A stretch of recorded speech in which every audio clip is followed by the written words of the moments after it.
struggled to believe their own eyes when they witnessed it. This is not a tale of ordinary survival, but of a lioness named Amara, who faced odds that should have meant certain death. 5 male lions, each weighing over 400 pounds of pure muscle and aggression, circled a single female whose courage would redefine everything we thought we knew about the limits of maternal love and the unbreakable will to survive. The year was 2019, deep in the heart of the Serengeti ecosystem, where survival is measured not in days or weeks, but in heartbeats and desperate decisions made in the face of impossible circumstances. Amara wasn't the largest lioness in her pride. She wasn't the fastest hunter, nor was she the most experienced warrior. But on that fateful morning in late October, she became something the African wilderness had rarely witnessed before. A mother so consumed by protective fury that she would stand alone against a predatory force that should have annihilated her in seconds. Before we dive into this incredible tale of survival and courage, I need you to understand something fundamental about the wild. If you love stories that challenge everything you think you know about animal behavior, stories that reveal the hidden depths of intelligence and emotion lurking beneath fur and fangs, then you absolutely must subscribe to this channel and hit that notification bell right now. What comes next will leave you speechless. The territory where our story begins is called the Ngorongoro Conservation Area, a place of breathtaking beauty and brutal reality. This vast crater, formed millions of years ago by volcanic upheaval, cradles an ecosystem unlike any other on Earth. The floor of the crater stretches across nearly 300 square kilometers of prime lion habitat, home to one of the largest concentrations of big cats anywhere on the continent. Here, in this natural arena, prides clash with ruthless efficiency, and survival belongs only to those willing to fight for every scrap of territory and every meal. Amara had been born into the crater pride, one of the largest and most dominant groups in the conservation area. Her mother was a legendary huntress, a female whose name was whispered with respect among the guides and rangers who patrolled these lands. From her earliest days, Amara had learned the intricate rules of lion society, the delicate balance between cooperation and competition that defined life within the pride structure. By the time Amara reached her prime at 7 years old, she had established herself as an exceptional hunter, not the most powerful, not the most aggressive, but perhaps the most intelligent. She studied prey patterns with a scientist's precision, understood wind currents with an almost supernatural awareness, and possessed a patience that allowed her to wait hours for the perfect moment to strike. These qualities had made her invaluable to the crater pride during their frequent hunts. But there was something else about Amara that set her apart from her sisters, something in her eyes that suggested a depth of feeling that transcended the usual predatory instincts of lions. When cubs were born, she was the first to assist the mothers. When the pride faced threats, she was among the first to position herself defensively, and when younger females needed guidance, Amara's calm presence and strategic thinking provided the wisdom they desperately needed. In the spring of that year, Amara had given birth to 4 cubs, a litter of exceptional quality, 2 males and 2 females, all born within hours of each other, all displaying the genetic excellence that came from generations of survival and dominance. These cubs represented the future of the crater pride, the bloodline that would carry forward their strength and intelligence into the next generation. She had raised them with meticulous care, teaching them to hunt, to read danger, to understand the complex social structures that governed lion behavior. By October, they were 3 months old, still dependent on her milk but increasingly independent in their play and exploration. The bond between Amara and her cubs was absolute, sacred in a way that seemed to transcend the normal maternal instincts of her species. But paradise, in the African wilderness, never lasts forever. On October 17, 2019, the disaster that would test Amara's courage began to unfold. The crater pride had been experiencing tension with a coalition of 5 nomadic males who had been prowling the borders of their territory for weeks. These males were something special, something terrifying. They were the remnants of a pride that had collapsed months earlier, pushed out by an even larger coalition in a neighboring region. Now they roamed as a pack, their combined strength making them nearly unstoppable. Ragnars had given them names based on physical characteristics. There was Scar, the largest, weighing over 450 pounds with a distinctive white line running across his right shoulder. There was Obsidian, black-maned and impossibly fast. There was Chaos, whose mane seemed to absorb light itself, so dark was its color. Then came Atlas and Titan, two brothers whose bond was legendary even among the guides who watched them. These 5 males had been studying the crater Pride, with the same intensity that a general might study an enemy stronghold. They understood that to take over the territory would require defeating the existing males, a task that was theoretically possible given their numerical advantage. But they also understood something far more important. If they could eliminate the cubs of the existing Pride, they could accelerate the process of taking control. Without young lions to defend, the lionesses would come into heat sooner. Without genetic competitors, their own offspring would have a better chance of survival. It was brutal mathematics, the cold calculation of evolutionary success written in blood and survival. On that October morning, the crater Pride had split into smaller groups to hunt more effectively.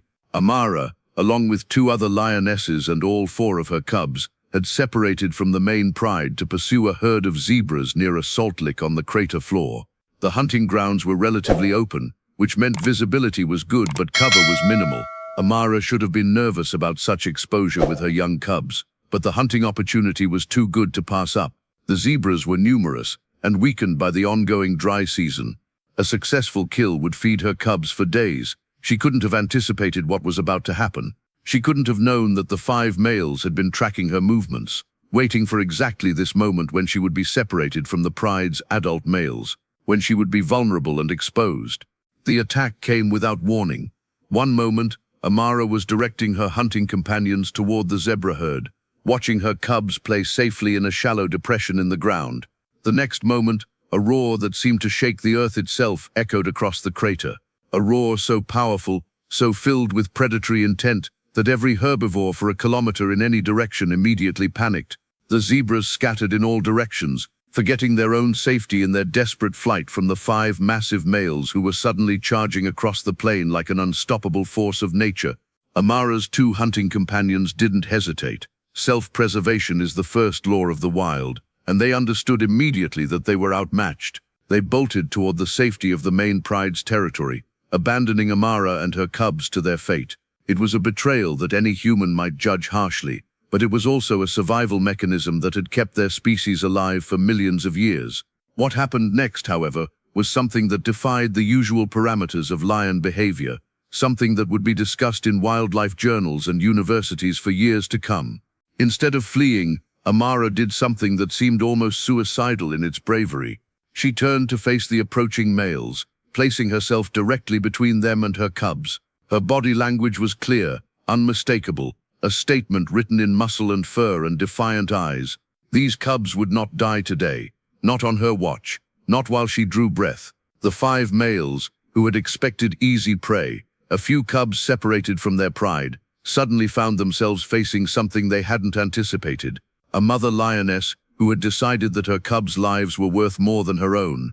This is where our story truly begins, at this moment of decision that would define not just Amara's life, but would challenge everything we believe about animal behavior and the depths of courage that exist in nature.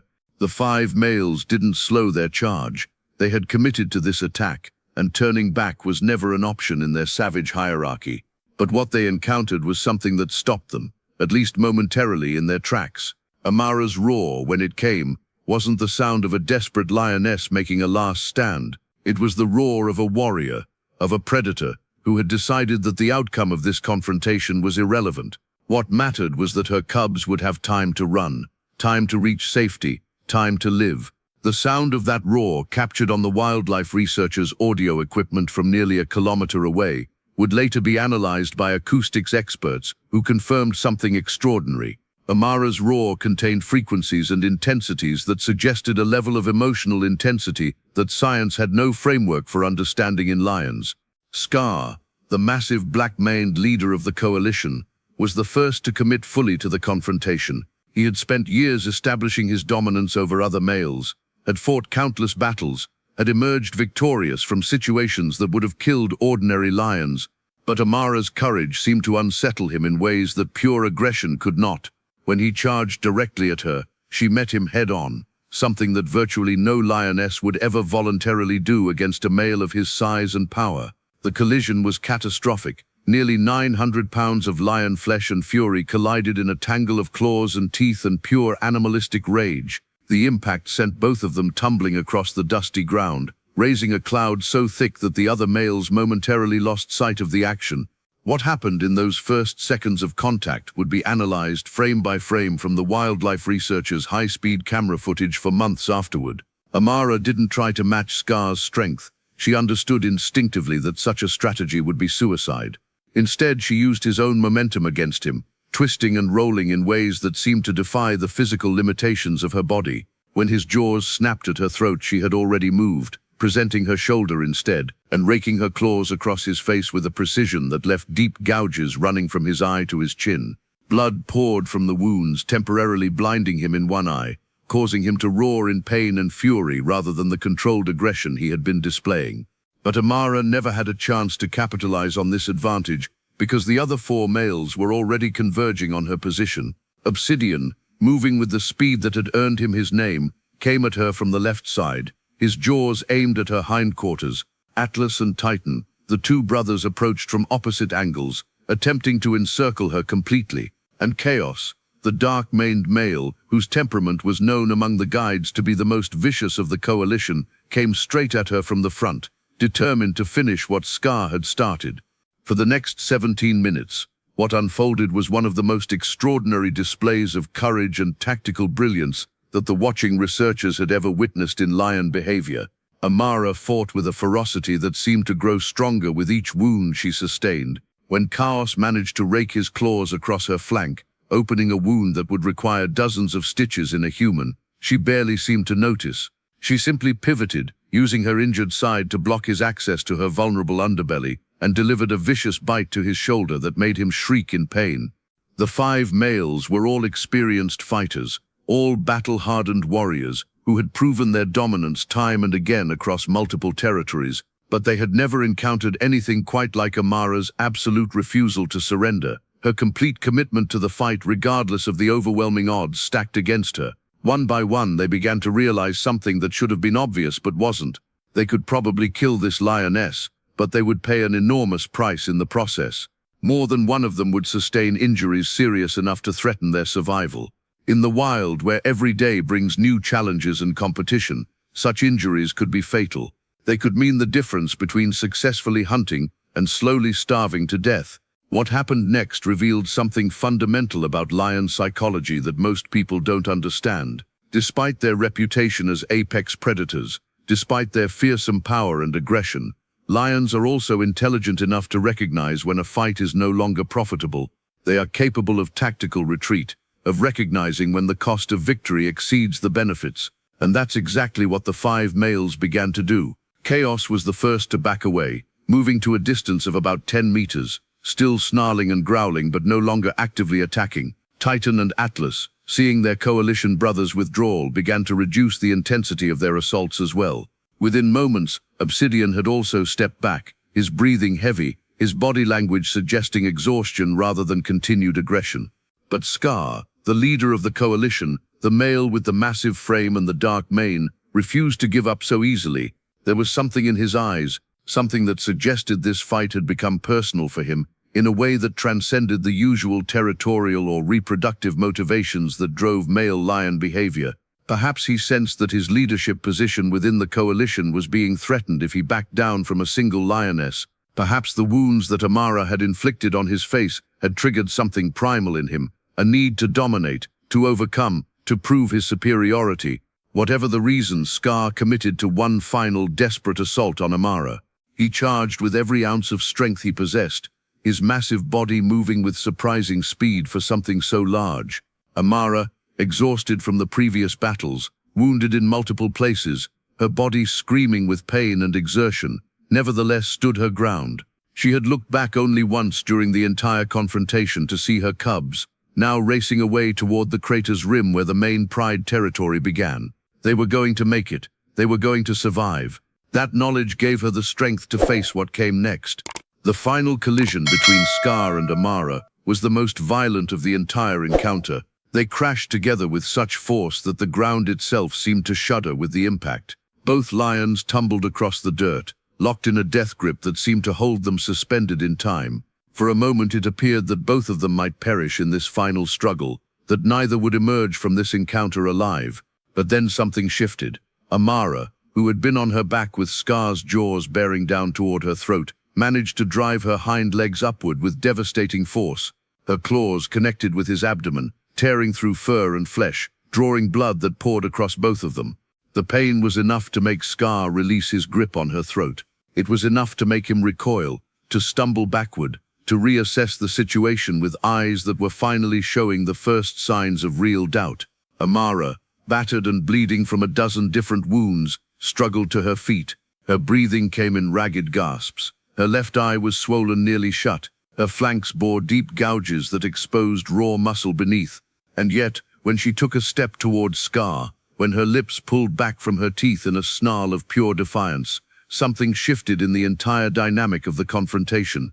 Scar looked at this lioness, this impossible warrior who had just nearly eviscerated him, and he made a decision that would echo through the entire coalition. He turned away, not in defeat exactly, but in acknowledgement that this particular victory would cost more than it was worth. His 4 companions, seeing their leader retreat, immediately followed suit. Within moments, all 5 males had withdrawn to a distance of approximately 50 meters, where they stood watching Amara, with expressions that seemed to contain something approaching respect.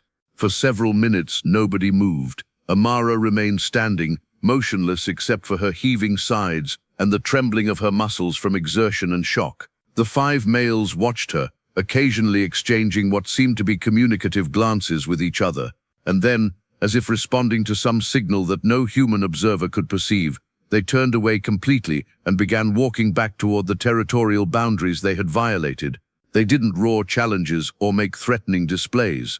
They simply left, acknowledging in whatever way lions acknowledge such things, that Amara had defeated them, that her will had proven stronger than their numbers and their strength combined. The moment they disappeared from view, Amara's body seemed to collapse inward. She staggered to a nearby acacia tree and lay down in its shade, her breathing gradually slowing, her wounds beginning the long process of clotting and scabbing. She had won. Against odds that should have been absolutely insurmountable, she had won. But the victory had come at an enormous cost. The wounds she had sustained in the battle would take weeks to heal completely. The deeper psychological impact of what she had endured would shape her behavior and her relationship with her cubs in ways that would be observable for the rest of her life. One of the wildlife researchers, Dr. Marcus Okonkwo, who had been observing this confrontation from a vehicle approximately 800 meters away, later wrote in his field journal something that would become the foundation for multiple academic papers examining this incident. What I witnessed today challenges every assumption I have ever held about lion behavior. This was not merely a mother protecting her young, though it was certainly that. This was something far more profound. This was an act of conscious sacrifice, of deliberate choice made in the face of certain death. Amara didn't fight because instinct demanded it. She fought because she had decided that her cubs' lives were worth more than her own, and she was willing to die to ensure that decision bore fruit. I have spent 23 years studying lions, and I have never seen anything that approaches the moral and emotional complexity of what I witnessed today. Within the hour, the rest of the crater pride had arrived, responding to the distress signals that Amara's roars had sent across the territory. The dominant males of the pride, hearing what had transpired, immediately launched a counterattack against the retreating coalition. The 5 males, now separated from the protection of their unified front by their retreat from Amara, were considerably more vulnerable. What followed was a series of skirmishes across the crater floor that resulted in Scar sustaining injuries, serious enough to force the entire coalition into a strategic withdrawal from the region. They would never return to threaten the crater pride again. Word spread through the complex communication networks of African predators. The lioness who had stood alone against 5 males and had emerged from that confrontation not just alive but victorious, became something approaching a legend within her own lifetime. The aftermath of Amara's extraordinary battle was far more complex than simply healing physical wounds. In the days that followed the confrontation, something remarkable began to occur within the crater pride's social structure. The lionesses who had fled when the males attacked, the ones who had abandoned Amara and her cubs to face the coalition alone, began to treat her differently. There was a new respect in their interactions, a deference that suggested they understood they had witnessed something fundamental shift in the hierarchy of their pride. Amara hadn't challenged the pride's leadership structure. She hadn't demanded more resources or better hunting grounds. but she had proven something that transcended all of those material concerns. She had proven that courage and will could overcome circumstances that should have been absolutely fatal. Her cubs, particularly the males, seemed to absorb lessons from their mother's ordeal that went far beyond what lions typically learn in their first few months of life. By the time they reached 6 months of age, both male cubs displayed hunting strategies and tactical approaches to confrontation that suggested they understood something profound about the nature of survival and the power of determined resistance. Rangers who observed them noted that these cubs would position themselves defensively even when outnumbered, a behavior that seemed to echo their mother's famous stand.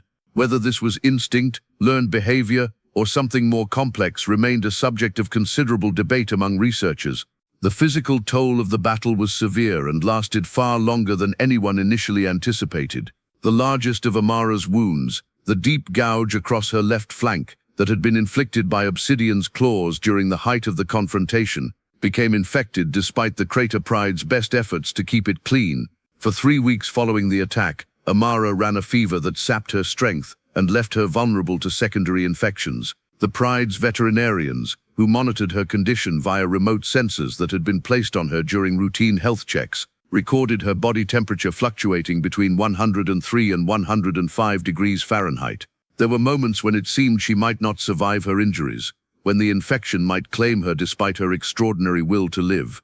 But Amara was nothing if not a fighter. With the same determination that had allowed her to stand against 5 males, she fought the infection. She reduced her activity to conserve energy, while her body's immune system worked overtime to battle the invading bacteria. She drank from water holes constantly, understanding on some level that hydration was necessary for survival, and she continued to nurse her cubs, despite the pain it caused her, because maternal duty superseded physical suffering in her hierarchy of needs.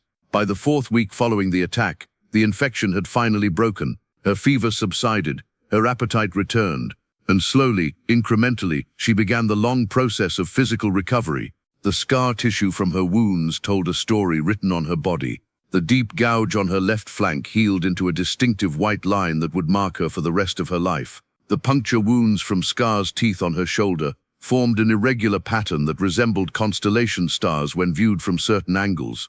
The rake marks across her face, where chaos had nearly blinded her left eye, faded into thin lines, but never completely disappeared. To the guides and researchers who observed her, these scars were badges of honor, physical proof of the impossible thing she had accomplished. But perhaps more significant than the physical healing was the psychological transformation that Amara underwent in the weeks and months following the battle. She developed what researchers would later term enhanced vigilance, a state of constant awareness that went beyond the normal caution of wild lions. She positioned herself between her cubs and any potential threat, sometimes to an excessive degree. When other Pride members approached, even those she had known for her entire life, she would tense and prepare for confrontation. This hypervigilance would eventually moderate over time, but it never completely disappeared. The experience of standing alone against 5 males had fundamentally altered how Amara perceived the world. One particularly fascinating behavioral change was Amara's newfound tendency to mentor younger females in the Pride. She began actively teaching them combat techniques, positioning and tactical approaches to confrontation that went beyond what lions typically learned through normal social interaction. She would deliberately create scenarios where younger females would have to defend themselves against simulated threats, coaching them through the experience, helping them understand that courage and determination could overcome physical disadvantages. It was as if she had decided that the lesson of her own experience needed to be passed on to the next generation, that her story held teachings valuable enough to shape the behavior of future lions. The cubs themselves matured in ways that suggested they fully understood the magnitude of what their mother had done for them. The 2 males, as they reached adolescence, displayed loyalty to Amara that went beyond typical mother-son relationships. They refused to compete directly with her during feeding times, instead deferring to her first claim on kills. They positioned themselves defensively around her when the Pride faced any potential threat. When other males approached the Pride with intentions toward mating, her sons inserted themselves into these interactions as if determined to protect their mother from any possible harm. For female lions, this level of filial devotion was unusual enough to be notable. For males, it was virtually unprecedented. The 2 female cubs, as they matured into young adult lionesses, seemed to inherit their mother's strategic thinking and her commitment to protective behavior. They became the most attentive members of the pride during hunts, often placing themselves in positions that offered protection rather than optimal access to kills. When younger cubs were born to other pride members, these two females appointed themselves as secondary mothers, helping to protect and raise the next generation. Researchers observing this behavior noted that it seemed to represent a conscious choice to honor their mother's legacy by extending her protective instincts to the entire pride. Dr. Sarah Chen, a behavioral psychologist who had been studying the crater pride since before Amara's birth, wrote extensively about the long-term impacts of Amara's heroic stand. In her published work, she argued that what had occurred was not merely an example of animal behavior responding to immediate environmental pressures, but rather a demonstration of conscious ethical choice. Amara, according to Chen's analysis, had made a deliberate decision to prioritize her cub's survival over her own, and this decision had reverberated through the social structure of her pride in ways that suggested the transmission of values and moral frameworks. While some in the scientific community disputed this interpretation, arguing that attributing human concepts of morality to animal behavior was anthropomorphic projection, the weight of observational evidence seemed to support at least some version of Chen's conclusions. The incident itself became legendary not just within the crater pride, but throughout the broader ecosystem. Other prides in the region began treating the crater pride with increased respect. Male coalitions that might have previously attempted territorial incursions now gave the pride a wider berth, apparently understanding through some mechanism of animal communication that this was a group that would fight with extraordinary determination and courage. The 5 males who had attacked Amara, particularly Scar, never fully recovered from their encounter with her. Scar's face bore permanent scarring from the wounds she had inflicted, and rangers reported that he seemed to have lost his previous confidence and aggressive demeanor. Within 2 years of their failed assault on Amara, the coalition had essentially disintegrated, with individual males drifting away to attempt their survival alone or in smaller groups. The research documentation of Amara's battle became one of the most comprehensive studies of lion behavioral response to threat ever conducted. The wildlife researcher whose camera had captured the confrontation, James Whitmore, eventually compiled over 400 hours of video footage and audio recordings into a documentary that won multiple international awards for wildlife filmmaking. In the footage, viewers could observe in stunning detail the exact moment when Amara made her decision to stand and fight, the micro-expressions that suggested the weight of that choice, the precise tactical adjustments she made as the battle progressed, and the final moment of triumph when the 5 males withdrew. More significantly, the footage revealed something that went beyond simple predatory behavior. It captured what appeared to be genuine emotional response. When Amara first positioned herself between her cubs and the approaching males, her entire body language changed. Her shoulders seemed to broaden, her stance became more solid. Her eyes reflected not fear but something approaching determination or even resolve. And when she looked back one final time to confirm that her cubs were escaping, the expression in her eyes contained something that observers described using human emotional vocabulary. A look of satisfaction, of purpose fulfilled, of maternal love expressed in its most absolute and uncompromising form.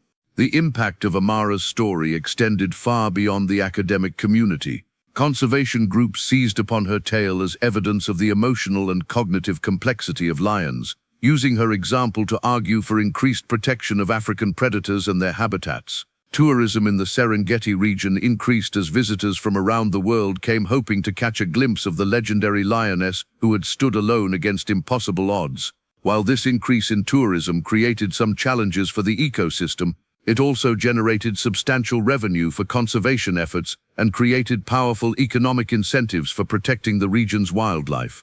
Local communities near the conservation area developed their own versions of Amara's story, incorporating her tale into oral traditions and cultural narratives. In some versions, she became a spirit guardian of the crater. In others, she was elevated to mythological status as a representation of feminine power and protective love. These cultural interpretations, while not scientifically accurate, reflected something true about the universal power of her story. Humans, whether living in the heart of Africa or on the other side of the world, recognized in Amara's choice something that resonated with our own understanding of what courage means, what sacrifice truly entails, and how love can drive us to accomplish impossible things. By the time Amara reached 10 years of age, she was living at the extreme upper end of typical lioness lifespan in the wild. Most female lions do not survive past 8 or 9 years, succumbing to injuries, disease, or the gradual decline of physical capability that comes with age. But Amara, strengthened perhaps by the same will that had allowed her to defeat 5 males, continued to thrive. She remained active in the pride's hunts, though now often in supporting roles rather than as a primary hunter. She continued to mentor younger females, passing on the hard-won knowledge that her experiences had taught her. The scars on her body never fully faded, and in her later years, when she would rest in the shade of acacia trees with the afternoon sun illuminating her coat, those scars became increasingly visible. To the researchers and guides who observed her, they told a story more powerful than any words could convey. This was a lioness who had faced death and refused to accept it. This was a mother who had valued her cubs' lives above her own. This was a creature whose courage had transcended the normal boundaries of animal behavior and touched something universal and eternal about the meaning of sacrifice and love. As Amara entered the twilight years of her life, the crater pride had undergone significant changes. Her original 4 cubs had all matured into adults who occupied prominent positions within the pride's social structure. The 2 males had eventually left to establish their own territories, as is the natural pattern for young male lions. But before they departed, they had spent years absorbing the lessons their mother had taught them through both direct instruction and the example of her own conduct. Ragnars reported observing these males employing the same tactical approaches to confrontation that Amara had demonstrated, the same willingness to stand firm in the face of overwhelming odds, the same strategic thinking that prioritized survival of genetic lineage over individual dominance. The 2 females, meanwhile, had become central figures within the crater pride itself. They had birthed multiple litters of their own, and they carried forward the genetic legacy of their mother's extraordinary resilience.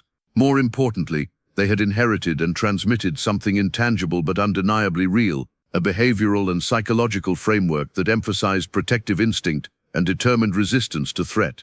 Young cubs born to the crater pride in the years following Amara's famous battle seemed to display heightened survival rates compared to cubs born in other prides in the region. Researchers attributed this partly to the enhanced protective strategies that Amara's daughters had adopted, partly to the general increased respect that other predators showed toward the crater pride. The scientific literature examining Amara's battle had grown substantially by the time she reached 10 years of age. Over 30 peer-reviewed papers had been published analyzing different aspects of her confrontation with the 5 males. Some focused on the biomechanics of her fighting technique, analyzing in minute detail how she had managed to wound such larger opponents. Others concentrated on the psychological aspects, attempting to understand how a single animal could maintain such a level of determination when faced with such overwhelming odds. Still others took broader sociological approaches, examining how her actions had rippled through pride structure and behavior patterns across the entire region. One of the most significant scientific contributions came from a team of researchers led by Dr. Amelia Kasongo, a primatologist and animal behaviorist who had pivoted her focus to studying large felids.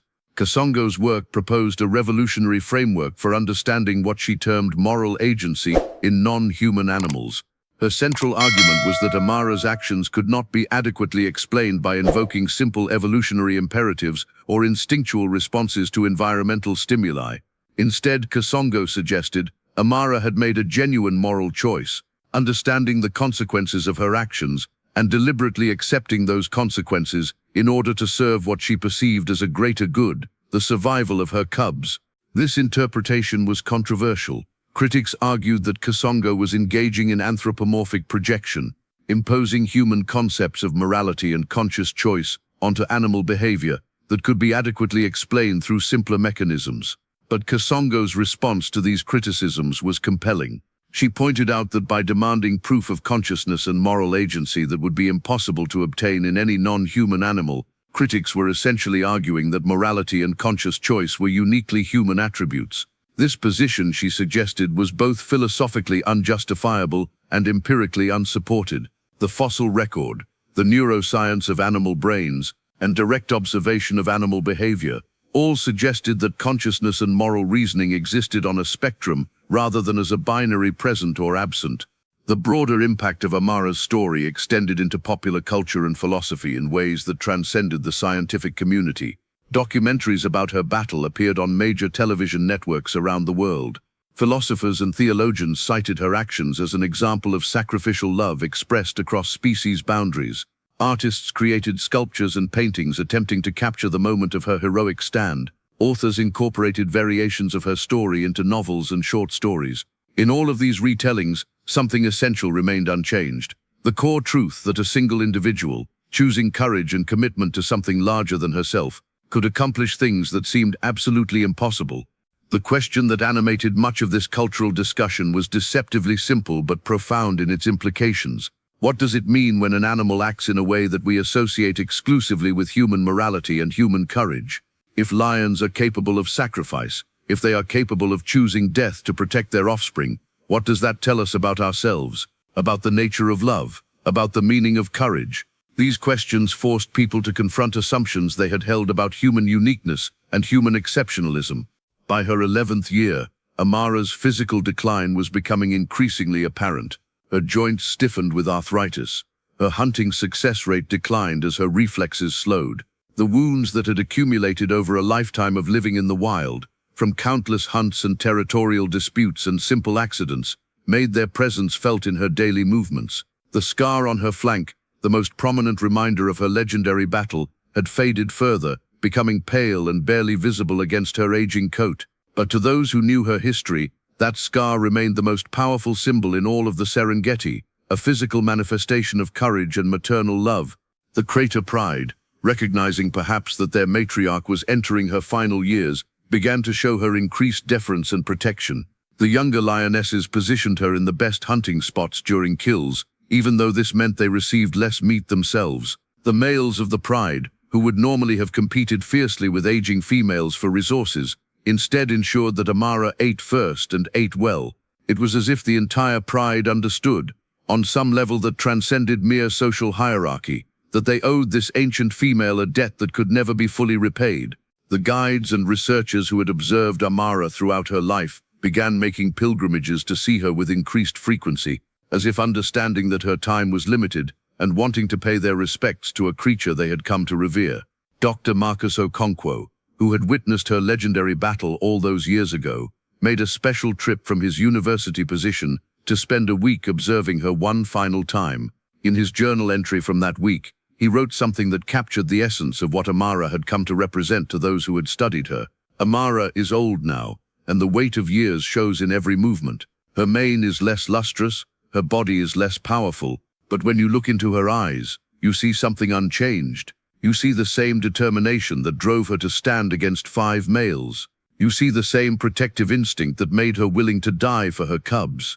You see a creature who lived with complete commitment to something larger than herself, and in doing so, transcended the normal limitations of her species. She reminds us that courage is not the absence of fear, but the presence of will, that love is not merely an emotional state, but a force capable of moving mountains. In December of the year when Amara turned 12, the dry season came to the Serengeti with particular harshness. Waterholes that normally lasted through the dry season evaporated weeks early. Prey animals, desperate for water, became increasingly concentrated around the few remaining sources, but this concentration also attracted predators in unprecedented numbers. Competition for resources reached levels that made survival increasingly precarious even for healthy young lions. For Amara, whose physical condition had been declining steadily, the pressure became almost unbearable. The crater pride, recognizing their matriarch's vulnerability, began to treat her with even greater protection. They ensured she had access to the choicest portions of kills. They defended her against younger, more aggressive lions who might otherwise have challenged her for resources. But even with the pride's protection, the cumulative toll of age, injury, and the harsh environment began to overwhelm her reserve of strength. By late December, Amara was spending more time resting than hunting, more time in the shade than on patrol. The light that had burned so fiercely in her eyes for so many years seemed to dim slightly, as if she was gradually withdrawing from the world around her. On December 28th, a cold morning on the crater floor, Amara did not rise from her resting spot beneath an ancient acacia tree where she had spent the night. Her breathing was shallow, her body temperature had dropped. The pride gathered around her, understanding in whatever way lions understand such things, that their time with their legendary matriarch was ending. Her daughters lay down beside her, their large bodies pressed against hers, providing warmth and companionship in her final hours. The guides and researchers who maintained observation posts nearby noted the behavior and understood its significance. Dr. Sarah Chen, who had followed Amara's life with academic interest for over a decade, arrived at the observation post just as the sun was reaching its zenith. She sat in the vehicle with binoculars raised, watching as the pride's lionesses surrounded their matriarch. In her final field journal entry about Amara, Chen wrote words that would be quoted in academic papers and popular articles for years to come. Amara is dying, and she faces this final transition with the same grace and dignity that characterized her entire life. Her daughters are with her, and I can see in their behavior something that goes beyond mere family obligation. There is grief here. There is love. There is an understanding that they are witnessing the passing of something extraordinary, something that changed not just their lives but the lives of an entire pride. I came to study animal behavior, to understand the mechanics of predation and survival, but Amara has taught me something far more profound. She has taught me that courage, sacrifice, and love are not uniquely human qualities. They are fundamental to life itself, expressed across all species in ways that sometimes surpass our ability to fully comprehend them. Amara's breathing slowed further as the afternoon progressed. By sunset, it had become barely perceptible. The pride remained with her, their large bodies creating a protective circle around her aging form. The other animals of the crater, the zebras and wildebeest and antelope that had learned to both fear and respect this ancient lioness, seemed to sense what was happening. They kept their distance, creating a space around Amara and her pride, as if offering a final tribute to a creature who had lived so completely and so fiercely.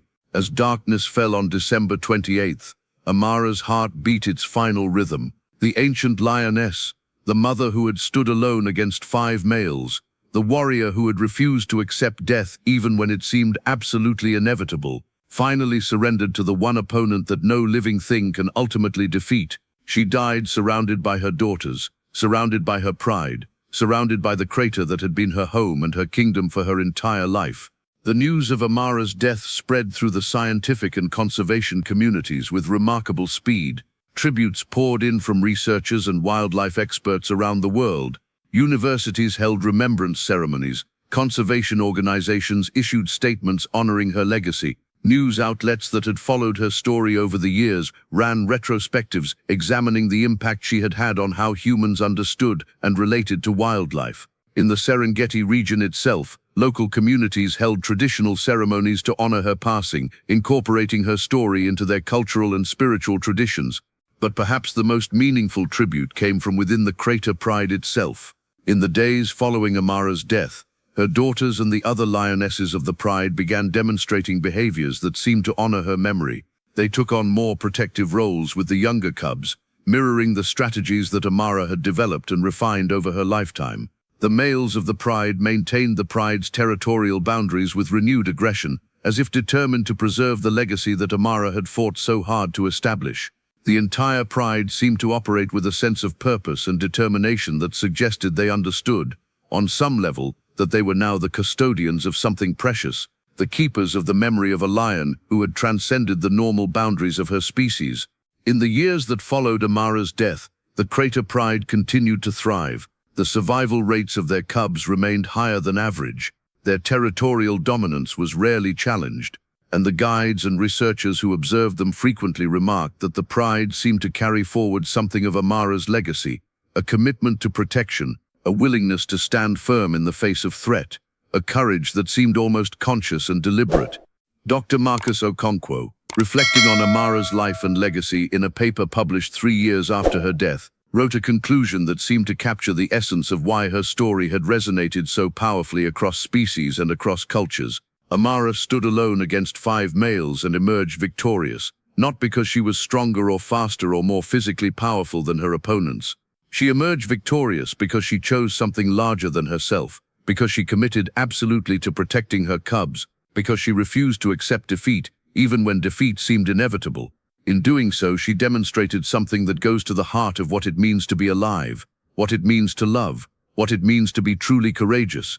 She reminds us that the measure of a life is not how long it lasts, but how completely it is lived, not how much power it accumulates, but how much love it expresses, not how many enemies it defeats, but how many lives it protects.